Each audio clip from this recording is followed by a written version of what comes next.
This program is sponsored by Orient Pest Solutions Private Limited. Pests are smart, we are smarter.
নমস্কার দাদা, 24 hours টিভিতে আপনাদেরকে স্বাগত জানাচ্ছি।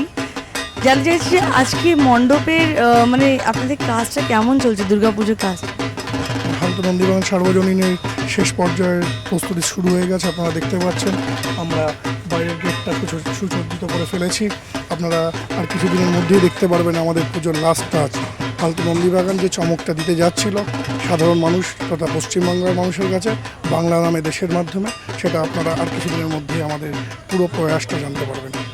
আমার মনে আছে এর আগেবার যখন আমরা দেখছিলাম সে মানে আপনি বলছেন যে ইন্ডিয়া বাংলাদেশকে দেখাতে চাইছেন, একটু একটা আলাদাই কনসেপ্ট নৌকো দিয়ে দেখাতে চাইছেন।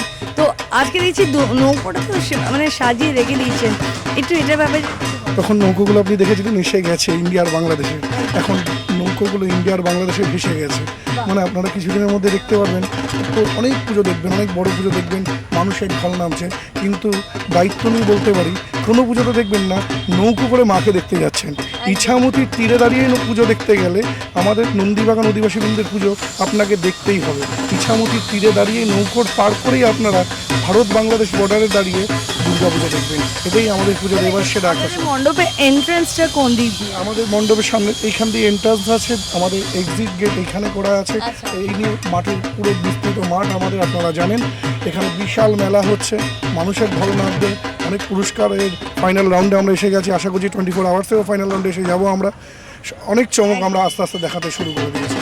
এই যে আপনি এখন একটা কথা বললেন যে নৌকো করে লোকরা ভিতরে, এই কনসেপ্টটা একটু আমাদের দর্শককে একটু ক্লিয়ার করতে চাইছি, মানে এটা কি নতুন? দেখুন, আমাদের পুজোর একটা মূল আকর্ষণ দশমীর দিন ইছামতি। দশমীর দিন ইছামতিতে গিয়ে ইছামতির নৌকোর ওপর দিয়ে মা বিসর্জন যান। ভারত বাংলাদেশ বর্ডার সীমান্তটাকে খুলে দেওয়া হয়। আমাদের যেহেতু এবারে পুজোর থিম বাংলা নামে দেশ, মানে বাংলাদেশ আর পশ্চিমবাংলা দুটো দেশকে একত্রিত করে বাংলা নামে দেশ। বাংলা নামে দেশটা শুরুই হয় ইছামতির তীর থেকে। তো ইছামতির তীরটাই আমরা এখানে তুলে দাঁড়িয়েছি, যে নৌকোর পাড় দিয়ে আমরা ইছামতির মধ্যে দিয়েই মাকে দেখতে পাচ্ছি। ইছামতি মা, তার সাথে ধান, তার সাথে কাশফুল, তার সাথে বাউল, একটা জমে আনন্দ ব্যাপার নন্দীবাগান সার্বজনীন। আপনার নাম? আমার নাম দীপঙ্কর দে। দাদা আমি জানতে চাইছি এই যে একটা কনসেপ্ট তৈরি করেছে মানে নৌকো করে, সাধারণভাবে কি নৌকোটা আলাদাভাবে দেখে হয় মা দুর্গা আলাদা দাঁড়িয়ে আছে, কিন্তু নৌকো করে যে দর্শক মানে লোকরা যাবে মায়ের দর্শন করতে।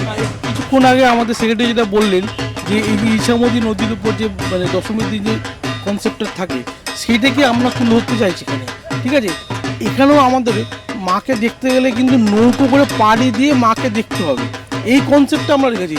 যে মণ্ডপে ঢুকলেন, আপনি ধান ক্ষেতের আল ধরে যাচ্ছেন, তারপরে গিয়ে নৌকো কী করে আপনি মাকে দেখে আবার আপনাকে বাংলাদেশ দিয়ে গিয়ে নৌকো করে গিয়ে মাকে দর্শন করে আবার নৌকো করে ভারতবর্ষ ঘুরে আপনি ফিরছেন। এই কনসেপ্টটা আমাদের একদম মানে আমরা চাইছি এটাকেই আমরা একদম হাইলাইট করে একদম করছি। মানে মোটামুটি হালতু নদী বাগানের কনসেপ্ট হচ্ছে ইন্ডিয়া বাংলাদেশকে একত্রিত করা, আর নৌকা কনসেপ্টে সত্যি বলতে গেলে খুবই অদ্ভুত লাগছে। এই কনসেপ্টটা ইমপ্লিমেন্ট করতে মানে কতদিন ধরে এই প্ল্যানিংটা? অলমোস্ট আমাদের প্রায় এটা আমাদের মার্চ এপ্রিল মাস থেকে শুরু হয়েছিল এই ব্যাপারটা। মোটামুটি মার্চ এপ্রিল থেকে কনসেপ্টুয়ালাইজ হলো, আর তারপর ইমপ্লিমেন্টেশন হলো, কীভাবে প্রজেকশন সব কিছু। আমাদের যিনি থিম মেকার সোমনাথ দা,